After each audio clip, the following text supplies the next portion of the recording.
Welcome to the City Movement Podcast. Here at the City Movement, we are passionate about planting churches and YMCAs. So today you'll hear us talk about the YMCA, the local church, and the benefits of the Church YMCA partnership. We're your hosts, Jeff Snyder and Mike Newman.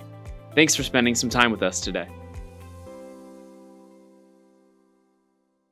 Hey, we're here for episode 2 of season 4, where we're diving deep in church planting and the different stages of church planting. Yeah, we are. I'm here with David Newman and Mike Newman again. This is Jeff Snyder. You're here for the City Movement Podcast. How you guys doing?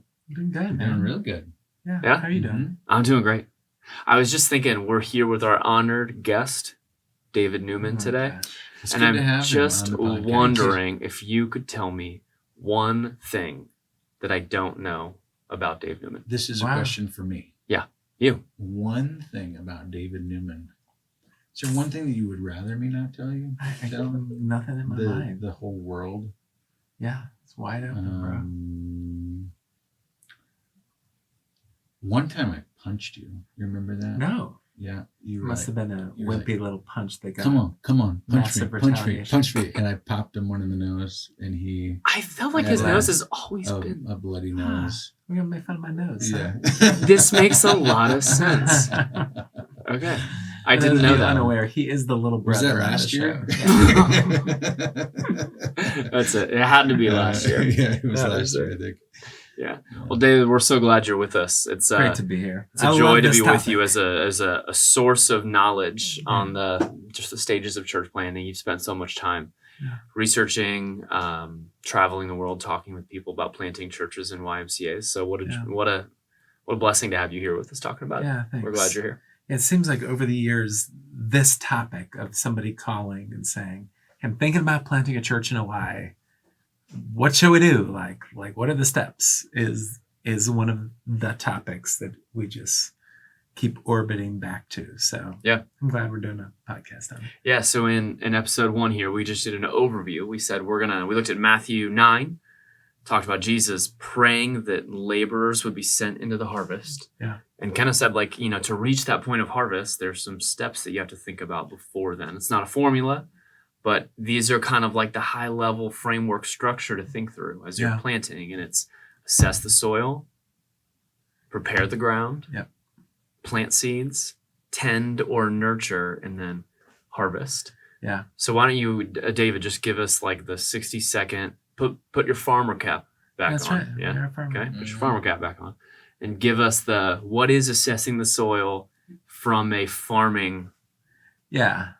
Well, let me just tell this story. I remember a few years ago, after work one day, I pulled in my truck up into my house, and there was all these bags of manure and peat moss and topsoil and all this stuff. And I stepped out of my truck and I looked at my wife. I said, who is all this for? And she said, "It's for you." I was like, "Oh, well, what's it for?"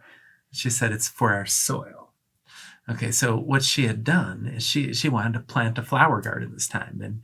And she did what people do, which is not just to throw seeds in the ground, but to say, "Hey, how's our soil? Like, is it hard? Is it soft? Is it right? Can you do it? Like, what do you need? What needs to be added? What needs to be taken away?"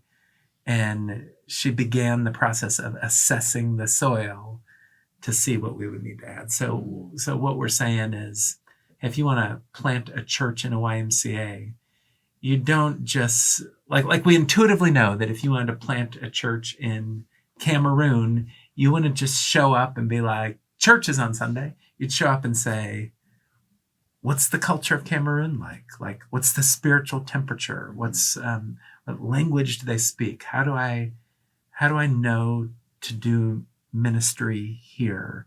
You'd go through a process of assessing what's happening. And so we want to assess the soil of a YMCA. We want to start out by saying every YMCA around the world is different. There's 14,000 of them if this is your first podcast. There's YMCAs. What are some of the differences that we would see around the world? Yeah, all of Kind of You sounds go, like Jeff. you just called this a popcast. Mhm. Did you say that? popcast? I don't think We so. can call it a Well, we're popcast. from Wisconsin. Is that what it is? I was going to say Okay. because we were so popular. Uh-huh. It's a popcast. We can do that. Did you ask what the kinds of different YMCAs Yeah, around the world are? Like, in their soils? are all YMCA suburban gym and swims, or do Yeah. we see them as different? Yeah, That's the answer is Oh, no, Jeff. bummer. Dang it. So I was just setting you up. Okay, to say- I'll go first. Okay, then. sorry. I'll go. Good. Mike, why don't you go? So, African YMCAs, more less facility centric for sure, because the ones that I've seen, maybe there's an office, but it's more so 10 to 20 people committed to a common vision to help the community in a specific way. So African YMCA would be, let's take care of our orphans in the city. Let's help with education, and let's specifically support local churches by running youth camps. That's a big way Mhm. that the YMCA functions in the continent of Africa. Yeah, South Mhm. Africa, and even like obviously different from probably a lot of the continent, but even in like the South African Y, I met and spent time with one of the leaders there. His name is Fritz, and he runs a YMCA in South Africa that's basically like a campus ministry outreach. Yeah. Mhm. They're called the University Y, Yep. and you wouldn't go there to work out. Nope. It's you go there, and it's like in America, in our context, it's like a navigators or a crew. Yeah. or InterVarsity, Yeah. where the entire point of Fritz's Y is to build up believers on the university in South Africa. Yeah. Mhm. And so when you're Yeah. assessing the soil there, that's a lot different than assessing the soil of YMCAs in other parts of the world, Yeah. like here. Yeah. And even here in America, it's not like they're all different just because those are in different Yeah. countries. There are Ys that look significantly different just here, Yeah. Yeah. right? Even around this table. Yeah. Mike, your YMCA is a childcare YMCA. Mhm. Exclusively. Yeah. Yeah. The only reason Yeah. people go to the YMCA in Mainville, Ohio is to drop their child off for childcare or pick up their child off or to be employed there, Yeah. That's right. right? Yeah. Our YMCA in Lebanon is a multifaceted, health. huge Yeah. YMCA. It's Mhm. got a childcare, but that's not the only thing. There's Mhm. 7 pools, 7 gyms, and Yeah. a huge gymnastics program and a great swim team. Yeah. And so when you would assess the soil at our Y and Yeah. you would assess the soil at your Y, Yeah. and maybe you would even assess the soil at a third YMCA in our association, which is a YMCA Express location about Yeah. 15 minutes away, Yeah. you would come away with different assessments for what it would look like to plant seeds in each of those different Yeah. Ys. I'd add to that, there's also about 1,000 YMCA camps all over the country. It's the largest Christian camping network in the world. A Christian YMCA camp looks very different. There's very much urban YMCAs, which look very different from your suburban kind of gym and swim. So there's different types of YMCAs. And then there's different spiritual receptivity or spiritual climate within the YMCAs. We often Yeah. see it around the country that, and it would just be huge stereotypes. You could poke holes in any of this, but often in the Pacific Northwest and in the Northeast, it's a little bit more cautious when it comes to things of the Christian mission. Mhm. A little bit more, we might say the ground is a little bit harder, or there's a little bit more, skeptical responses to the Christian mission. There's YMCAs, honestly, in the South and parts of the Midwest, and I don't like this term, but within the YMCA movement, they call them big C YMCAs, meaning Christian mission is going to be way in the forefront.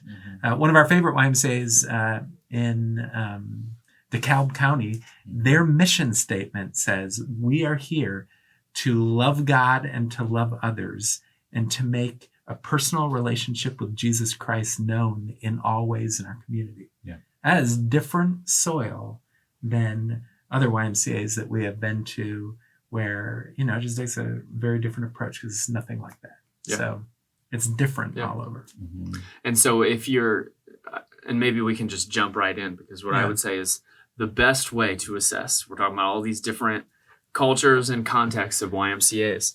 The best way to assess a YMCA is not to look on Google reviews, right? Yeah. It's not to look at Google pictures of the Y. It's not to even look at their website. It's to join the Y. Yeah. And so I think that we would say like the Yeah. overarching, like the first step you have to take if you're going to assess the soil of a YMCA is to join it. And this is for church planters specifically, but like even in that verbiage, you think, oh, that's the pastor's direction that he should join the Y, which of course we would agree with that. But like we want to encourage a continued culture of like churches planting churches. Yeah. Which means like when our church was planted, we started with 25 adults, 26 kids, right? Yeah. And so like if a team of people are committed to planting a church in a Y, to be the light of the gospel in a different place, we would say one of the first steps that all of them should do is to be in the Y together, to start ministering in a relational, incarnational way. And so how do you minister? You got to have the ministry of presence. Like you've got to. Amen. So it's not just like just buy a membership and you know, or whatever. Yeah. That would be a utopic, like an ideal situation where we've got a bunch of believers committed to each other, committed to being a light in this community, and the vehicle they're using is the Y. Hey, why don't you guys go ahead and get there? Mm-hmm. Yeah. No doubt. Yeah. Don't wait for the service to start. Don't, Yeah. I just echo that. Like a church plant team of say 10 people that are saying, we'd like to plant a church in a Y. Step one, all of you buy memberships and start then. Here's what we'd say next. Start going there. Start walking around the halls. Start praying and saying, God, open our eyes and ears to what you're doing here. We're going to talk about this a little bit later, but what you're already doing here, so that we might be able to join and so that we might see what you're up to here. You're walking, just like if you're going to assess soil, you get your hands dirty in the soil. Yep. You got to get there. Yeah, you got to begin doing what profoundly, I guess we shouldn't even be surprised by this, but profoundly all throughout the YMCA movement, ministries begin in prayer. And so get there and start praying. Oh God, are you putting us here? What are you doing here?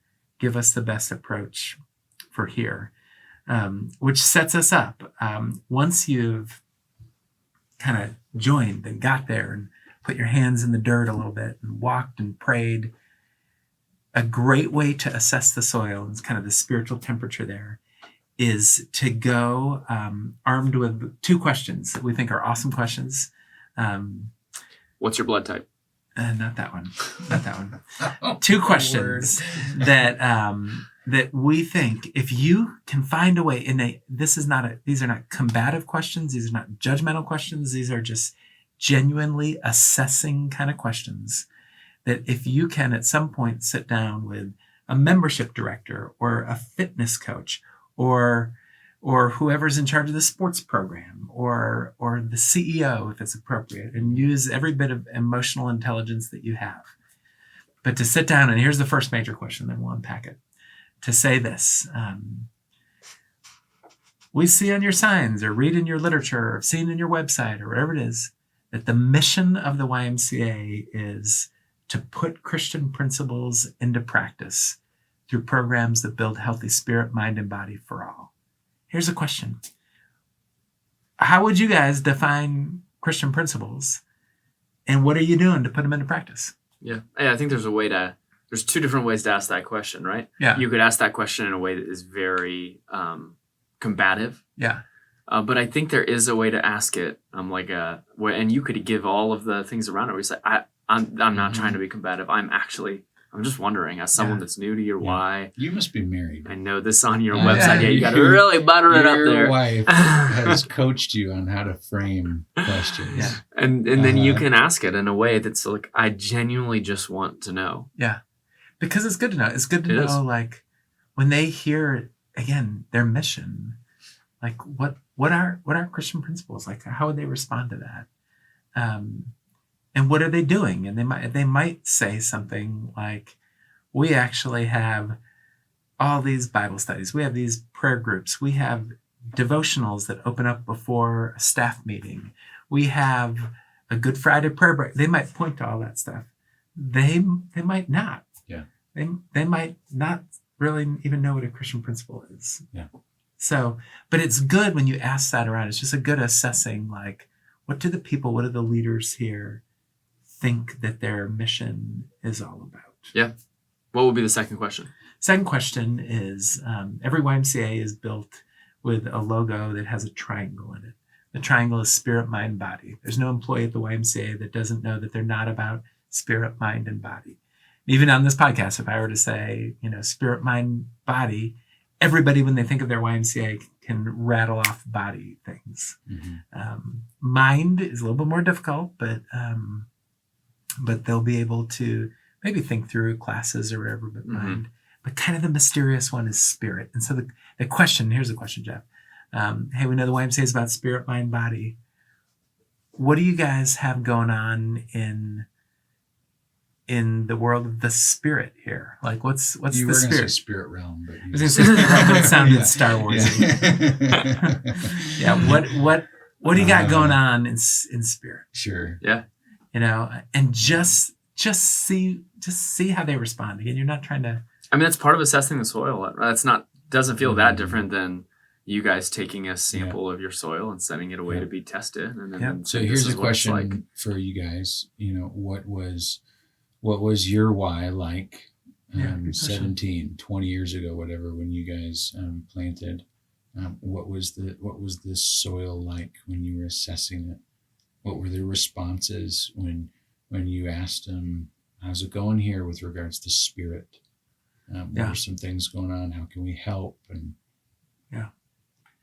So when I came here, 18 years ago, there was it was a conservative community with a pretty high value in faith. So we weren't starting. Actually, there was an assessment that happened with our entire county, which it came back that for 85% of the people, faith was a high value. So already it's like, okay, this is a community that's founded with a little bit of faith. But when it came to our YMCA, our current CEO was not a believer. And I didn't necessarily sense that there were many followers of Jesus on the staff like 18 years ago. And so it wasn't like a high Christian environment at all. So which would be a great reason for church planting. Yes. Right? So it wasn't like this Not hot to stay spot away. of Christian movement in the Y and we got to join it. It was, let's get a light in a dark place. If we can use that analogy. Yeah. But I knew. Which I think will encourage a lot of people listening to the podcast where it's like maybe their Y is on the West Coast and it seems very dark and far from the original intent of the Y, mission of the Y, and so that shouldn't cause people to shrink back, but it should bolster their faith and their boldness to be like, how about we go? Yeah, that's good. Yeah, that's good. Because assessing it doesn't necessarily say right or wrong answers. It's just it's gleaning information and then asking the Lord, how would we minister as a result? Yeah, frames the way that you do it. Yeah. No doubt. Yeah, and I would just say something that we've seen profoundly, just to give you, everybody listening, encouragement, is that like the Lord, there's always a remnant of sort of the embers of the fire, the presence of God everywhere. Like there are people that follow Jesus everywhere. And even if you walk through a YMCA and you just don't see stuff, there are people.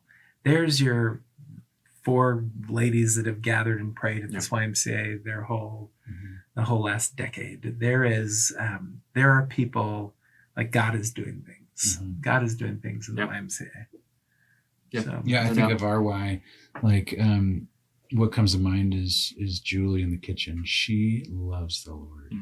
She loves the Lord, and so when looking at the programs or the rentals that go in and out of it, it doesn't come across as distinctly Christian, but there's believers in there that want to be used by the Lord and are ministering to the kids and the staff in such a way where she's a bright light for Christ. Yeah, and I think that's been my experience too, of even you can walk in certain YMCAs and it might not seem like there's much going on from a spirit standpoint, a Christian emphasis standpoint, but then the longer you're around, you hear it. Like you just hear the murmurings of it. Like I was in Bismarck this summer, visiting a national park in North Dakota. And before we flew out, because we had some time before we flew out, we visited a coffee shop that was in the atrium of a YMCA. And I was like, hey, I'm here. I'm going to go ask some of these questions at the front desk. And so I asked the front desk, and they're just kind of like, no, we don't do it. We don't do any of that stuff. Yeah. And so then we just sit in the coffee shop for a while and talk. And as we're sitting there, we hear a group of 6 people in the coffee shop of the YMCA using words like evangelism and discipleship. So I go over to them. I'm like, hey, it sounds like you guys are believers. Like, tell me about your church or what you're doing here. And it was a group of people that were wanting to exalt Jesus in the YMCA and maybe plant a church in a YMCA, meeting in a coffee shop right there in Bismarck. And so it's like, I could have just walked away from the conversation with the front desk and said, nothing's happening here. Awesome. But that would believe the lie that there aren't those embers or, the remnant that you're talking about of people still there. Yeah. Yeah. So. That's good stuff. So there's a little bit of just, there's a process, and who knows how long it takes, but don't short circuit the process of joining, discerning, praying, looking for what's happening, which again is kind of counter cultural to some church planting, because someone say, you want to plant a church? Like, start your service and put up billboards. And we're actually saying, you want to plant a church? Sign your kid up for T-ball and start coaching. And start walking and praying with your church plant crew and see what God's doing. So, or as you would do, not sign up for T-ball. Yeah. Go to the sauna 5 days a week. That's right. That's my current You want to thing. plant a church? Go to the sauna 5 days a week. That's right, man. A lot of good conversations happen in the sauna. Yep. Almost naked dudes hanging out talking about this is a family podcast. I know. This is a family podcast. It's crazy. Okay, so I would say not only are you just looking, you're also specifically looking. Now, this is going to sound strange, but we're going to unpack it, for the idols of the culture or the obstacles. When I say the word idol, it's like if God created us to be filled by him, to worship him, to be centered on him, there's always this strategy to pull us away from that. And so we're going to look at a passage of scripture in Acts 17 where Paul did that. We're pretty biasedly convinced that if Paul and Barnabas were to show up in your city, they would look around and they would say, where am I going to plant a church? They wouldn't build a tent and try to get people to come there. They would say, put me in the YMCA, because that's where the people gather. Yeah. But watch what Paul did as he was assessing the soil. This is Acts 17. What do you want to read? Go for it, Mike. Sure. Okay, Acts 17, 16 through 34. We've got like 5 minutes left. 5 minutes. Here we go. Acts 17, verse 16. Now, while Paul was waiting for them in Athens, his spirit was provoked within him as he saw that the city was full of idols. So he reasoned in the synagogue with the Jews and the devout persons, and in the marketplace every day with those who happened to be there. Some of the Epicurean and Stoic philosophers were conversed with him, and some said, what does this babbler wish to say? Others said, he seems to be a preacher of foreign deities, because he was preaching Jesus at the resurrection. And they took him and brought him to the Areopagus, saying, may we know what this new teaching is that you are presenting? For you bring some strange things to our ears. We wish to know, therefore, what these things mean. Now all the Athenians and the foreigners who lived there would spend their time in nothing except telling or hearing something new. All the way to what? 34? No, just read where they go to the Areopagus. Okay. 24 or something like that. So Paul, standing in the midst of the Areopagus, said, men of Athens, I perceive that in every way you are very religious. What a gracious way to start, huh? For as I passed along and observed the objects of your worship, I found also an altar with this inscription, to the unknown God. What therefore you worship as unknown, this I proclaim to you. Here's 24. Yeah. The God who made the world and everything in it, being Lord of the heaven and the earth, does not live in temples made by man, nor is he served by human hands as though he needed anything, since he himself gives to all mankind life and breath and everything. It's awesome. Yeah. So just for the sake of time, let me just unpack it real quick. Yeah. Like in almost any chapter, you see Paul going to the synagogue and going to the gathering place. Yeah. You see in this, he's in the synagogue, and then he's out in the marketplace, and then he's looking around the city, looking for the idols, the obstacles, and finds out that there is the major gathering place, which is Mars Hill, the Areopagus. Mm-hmm. So he goes there, speaks right into their idol culture, which was pluralism, and uses it as an avenue to proclaim the gospel. And so in that template, what are the great obstacles in the culture that you are going to be planting a church? And how does the gospel of Jesus and the hope of a community focused on Christ give the answer to what the obstacle is lacking in? Mm-hmm. A great question to pray through and think through. Yeah. Each of these types of YMCAs will have different, obstacles. Yeah. As well as different regions of the country and different regions of the world are all going to have different obstacles. Yeah. Yeah. Something that just crosses my mind is we have a church planter in Minneapolis, and they've gone through several recent years of just racial disruption and just like an incredible, just incredible sensitivity to anything that does not seek equity amongst all races. They are going in saying it would be like an obstacle if we just plant a certain demographic of church. We have to be sensitive to all. If you are in a suburban community that it's just a lot of moms and kids driving SUVs and dads that are working 100 hours a week, there's a different kind of way that you're to minister. There's a different kind of obstacle. Yeah. Any of you have any other thoughts that you want to bring up? Jeff? No, I don't think so. I mean, I just think that every YMCA that you approach is going to be different. Yeah. Mm-hmm. And so it's like, even in talking with you, Mike, about some of the different obstacles there are to planting a church in a YMCA that is only childcare. Mm-hmm. Yeah. Like for us at RY, we could very quickly talk about, okay, one of our pastors is fluent in Spanish. Yeah. And there's a lot of people that speak Spanish that maybe work for the Y or go to the Y. And we've started to notice that as he approaches them in conversation in Spanish, they open up more quickly. Yeah. And so we're starting to brainstorm, maybe we could offer in the program guide a free Spanish class, free English class in Spanish. Yeah. And that would be an inroad. Whereas like if you would do an assessment of your YMCA, where people, it's more of like a pick up and drop off your kid culture. Yeah. Offering a free class at the end of a long work day for a parent when they just want to come pick up their kid might not be the best assessment of how to do ministry at your Y. Yeah. And that's why it's important. And that's why we said, even in our very first episode, we said, this isn't like a formula. Yeah. This isn't blanket steps, like the 10 steps to planning a church at a YMCA, because everyone's different. Right. So we can't say, well, we did this here and it worked great, so you should do it at your Y too, because it might not work the same. It actually might flop because of the idols or values in that Y and in that culture are different. Yeah. So freedom to learn along the way. Yep. Yeah. Yeah. That's good. And I would just add this, and this is painful, but often one of the biggest obstacles that we see in church planting in YMCAs is bad memories of church plants gone wrong that were in the YMCA. Yeah. Sometimes they carry baggage of, we had this church that came in and they just treated us bad. Everyone felt judged is often a phrase we hear.